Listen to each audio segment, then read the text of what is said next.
sa epekto ng Bataan oil spill, ating alamin kasama walang iba kundi si Sir Nazario Briguera, ang spokesperson at head ng Information and Fisherfolk Coordination Unit ng Bureau of Fisheries and Aquatic Resources o BFAR. Sir Nas, magandang tanghali po. Magandang tanghali, Ma'am Ninia and Yusik Marge. Hindi ito West Philippine Sea issue, ibang issue naman. Sa ngayon, Sir Nas, maaari niyo po bang ilarawan muna sa amin ang kasalukuyang sitwasyon ng karagatan kasunod ng oil spill nga dito sa Bataan, bunsod ng paglubog nitong MT Terra Nova? Yes, Ma'am Nina. At the very onset nitong nangyaring insidente ng oil spill dyan sa Bataan, sa Limay, Bataan, naging activated kaagad ang ating mga ground personnel para magbigay ng assistance dun sa monitoring and assessment ng nangyaring oil spill. And as we speak, may mga tao po tayo sa baba na nagsasagawa both land-based and seaborne operations.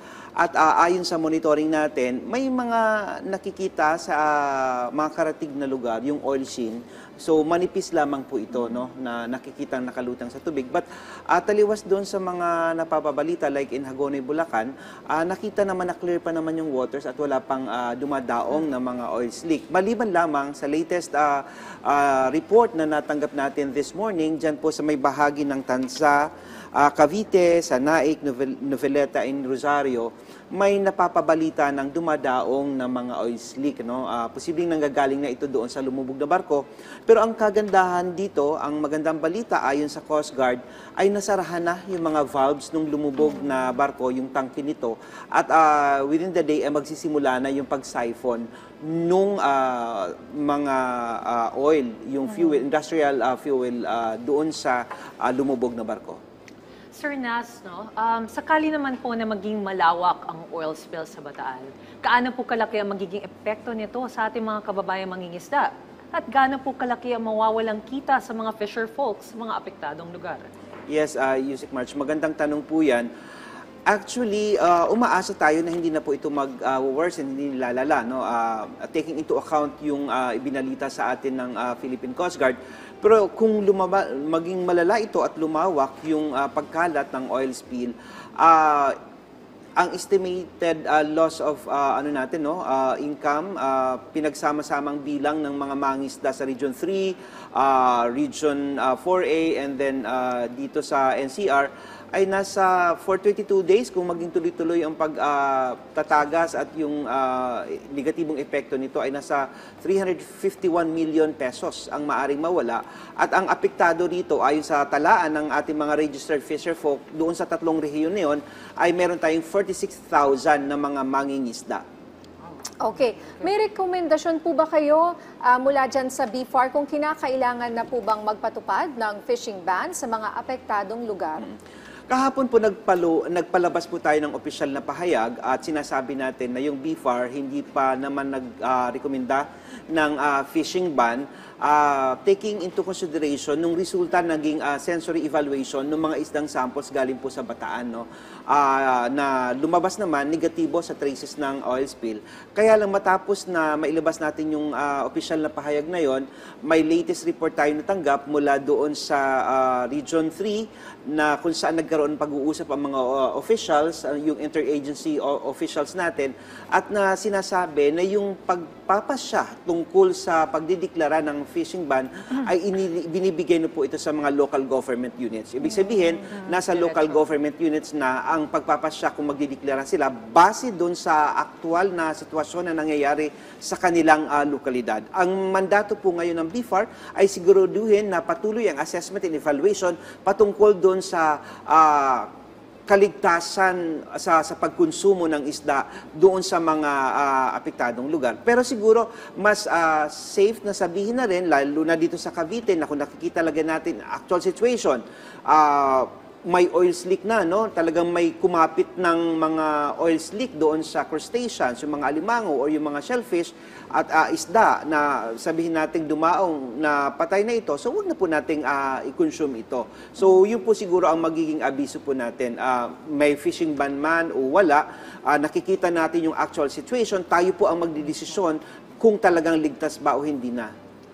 Sir Nas, kung sakali man na magkaroon ng declaration, no, ano po ba yung mga considerations para magdeklara ng fishing ban sa mga lugar na ito? Well, unang-una yung public safety USEC, no? May mga ginagawa tayong evaluation, o unang-una dyan yung initial, yung sensory evaluation, at meron din tayong mas malalaman na evaluation na ginagawa sa laboratory, yung pag-aanalisa nung meat nung isda, kung contaminated na ba ito. But yung resulta kasi nun would take, I think, mga 1 week bago mailabas ang resulta. So, ang ginagawa initially, yung sensory evaluation. So, taking into account na magiging resulta ng mga pagsusuring yon, yun po ang pwedeng maging basihan din ng mga local government units na ideklara ang fishing ban sa kanilang mga lugar. So, meron pa po tayong iniintay na ilang araw bago lumabas yung resulta Yung po? samples po natin galing sa Bataan, lumabas na po yung sensory evaluation na negative naman sa traces. Pero gumagawa rin tayo nung mas deeper laboratory analysis doon naman sa meat nung isda. Pero usually pagka pamasa sa sensory evaluation, very unlikely na contaminated na rin yung meat ng isda. Pero unlike dito sa mga nangyayari sa Cavite, mga ilang municipalities dyan, makikita mo talaga visually doon sa mga pinapadalang visual sa atin na kumapit doon sa Alimango, sa Limasag, and then may mga nakikita rin ng mga patay na isda sa kanilang dalampasigan. Ano po ba yung sensory evaluation? Sensory evaluation po, ibig sabihin that would cover the taste, the smell nung isda. Okay. Tapos iba rin yung visual evaluation. Iba rin po yung visuals na makikita mo na talaga yung actual situation na nakapitan na ng oil slick. So I think sa ganun, kahit i-assume mo na lang talagang contaminated na yun. Kitang-kita naman. Eh yung meat naman, pag anong tawag sa ganung evaluation? Pag sabi niyo a deeper evaluation. I just could not recall the exact scientific terminology. Pero ano po yun, mas deeper po yun titingnan kung mayroon ng contamination mismong doon sa muscles ng fish. Just to reiterate po sa inyong monitoring ng mga isda dyan po, sa palengke sa Bataan, alam ko tuloy-tuloy lang yung inyong mga testing, no? Just to make it clear sa mga tao dyan, ligtas po ba ang mga ito for consumption? Base doon sa samples na ginawa natin sa Bataan, sabi ko nga, pumasa ito sa sensory evaluation. So as we speak right now, yung mga nabibili dyan ay ligtas pa naman itong i-consume. At tayo naman po ay nagpakalat din ng mga ground personnel doon sa mga landing areas ng mga isda to check kung ito po ay may mga traces ng oil leak. Pero as we speak right now, wala pa po kaming nakukuhang ulat na ganon. Sir Nas, no, mula po sa sensory analysis na inyong isinagawa, ano pa po yung mga susunod na ninyong hakbang upang maiwasan po ang mas malaking epekto nito sa ating mga mangingisda at gaano naman po katagal ang mga isasagawa mga test kung sakali? Well, yung sinabi ko nga, mga 1 week bago lumabas yung resulta. And then dun sa question ni Yusik March na ano yung mga susunod na hakbang. So just like the responses of other concerned government agencies, by stage po tayo magbibigay ng response. Unang-una, kailangan yung clean up. Pero ang abiso po natin dyan, pag magiging bahagi tayo ng clean up, dapat may protective equipment po tayo. Lalo na dun sa mga residente, wag pong basta-basta magkakaroon ng contact dun sa oil slick, no? Kasi yung amoy nito, lalo na dun sa mga asthmatic, pwedeng makaapekto. And of course, sabi nga natin, stage by stage yan. So kung may relief operations, willing naman po ang BFAR, no? Handa ang BFAR na tumulong. Although ang pinaka may mandato na po ngayon, ayon sa naging usapan sa pagpupulong, ay ang DSWD. Then after the relief operations comes the rehab. Dito po kami papasok kung may mga nasirang lambat na nakaapekto sa kabuhayan ng mga mangisda, ang BFAR po ay handa na magbigay ng suporta sa ating mga mangisda upang makabangon po sila. Okay. Ano po ang assessment niyo dito sa oil leak na ito or oil spill? Kumpara doon sa mga dating mga oil spill, di ba? Ano yung isang malaking oil spill sa Oriental Mindoro before? Kung hindi po ako nagkakamali, mas malaki yung tumagas na at dalang fuel, industrial fuel nung sa Oriental Mindoro.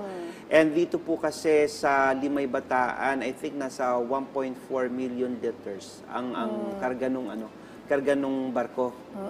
Okay, marami rin po. Marami Napakalaki at buti na lang ay nasara na yung valve, sabi nyo, at Yes. after nyan, magsa-siphon na yung Coast Guard. Bago ko hingin yung mensahe ni Sir Nas, linawin lang natin mga ilang issue kumakalat sa text. Natanong ko na to kanina off-cam, but sa mga hindi ho nakarinig at text pa rin ng text, nagpapas ng text, totoo po ba na may HIV daw yung isda? Okay, nagpalabas na po tayo dyan ng opisyal na pahayag. Isa po itong post na kumalat apparently sa social media at nakarating sa text na ipinasa-pasa. So kaya kailangan naming magpalabas ng isang opisyal na pahayag na ito po ay isang fake news. Wala pong ganong insidente, wala pong ganong pangyayari at yung mga nabibili po natin na isda sa ating mga palengke, kapag ito po ay sariwa, ay ligtas po silang kainin, siguraduhin lamang na nilinis sila ng mabuti, tamang pagluluto, para po masiguro natin ang kaligtasan. Pero doon po sa balita na may itinapong mga hospital waste at na kontaminado ng HIV, na nakontamina yung isda, kung sino man po ang nagpapakalat nito, maging responsable po kayo dahil hindi po kayo nakakatulong sa publiko. Agree ako dyan, Sir Huwag niyo Nas. pong ipas kasi kahit na kunyari hindi ka sure, 'di ba? Or iba naniwala kasi yung iba po kahit mga lalo na yung mga senior citizens. Ayan, they Totoo pass yan. but at least now klaro po you do not get HIV from the fish, of course, and also fake news po siya. Isa na lang, Sir Nas, yun daw, after daw ng bagyong Karina, ng Super Typhoon Karina, wag daw bumili ng mga isda, lalo na raw yung tilapia dahil madumi daw after the baha and the flooding. Okay. Yung nakita nating mga nahuhuli sa bahang tilapia, hito, posible po yun kapag may baha, may pagbaha. Kasi may pag-apaw ng mga fish pond, no? Kaya nakakawala yung mga isda. Ngayon, pwede po yung hulihin. Yun naman po ay sariwa, lalo na't buhay. Pero ang abiso namin, ang advice natin sa publiko, linising mabuti ito Yes, bago linising lutuin. mabuti. So, hugasan ng mabuti at ito'y nahuli naman ng sariwa, wala naman po kami nakikitang problema na konsumuhin ito ng ating mga kababayan. Basta linisin lang ng mabuti. Alright, maraming salamat po sa inyong oras, Nazario Briguera, ang spokesperson at head ng Information and Fisher Folk Coordination Unit ng BFAR.